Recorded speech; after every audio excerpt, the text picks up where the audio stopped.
Abukela abakhona emakhaya nalikhandlela lami.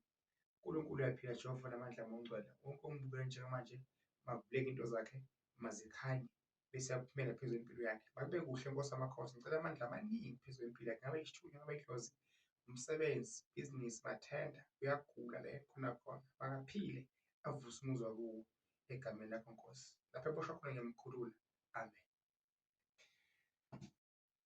Khona ngithanda lona mana-ke induku ephethe lami ngamehlo sakho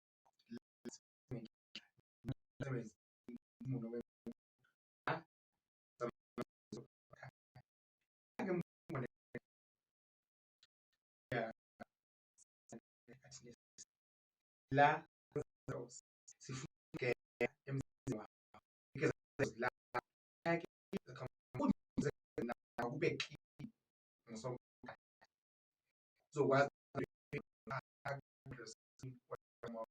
angatheli angabizi ekhaya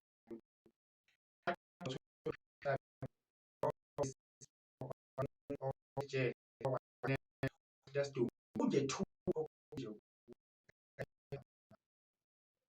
la ekhaya komo nakala bona fanele siyamfonela thole nje inkukhu ekazale eseyifuna ukuzala insikazi or ekhaya le moto manje uze nje wena nje unikeze nokuthi kule nkukhu aqhuma amaqanda le nkukhu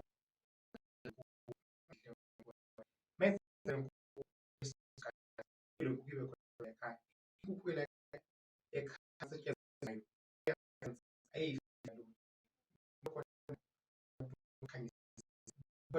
ayisebenzi nje sewadlala abantu asikhuluma ngasithola sangimleki abatembe le lehla i-5 ton 4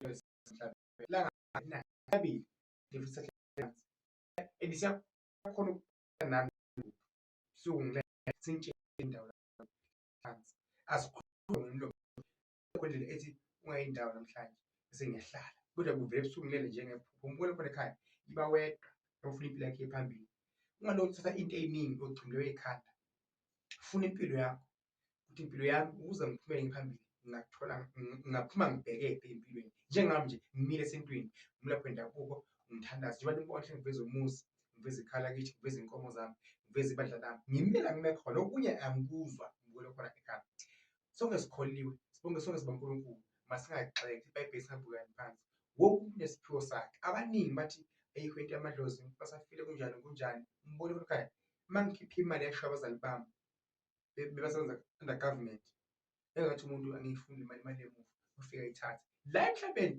imali egijinyiswako uNkulunkulu akusisa. Amen.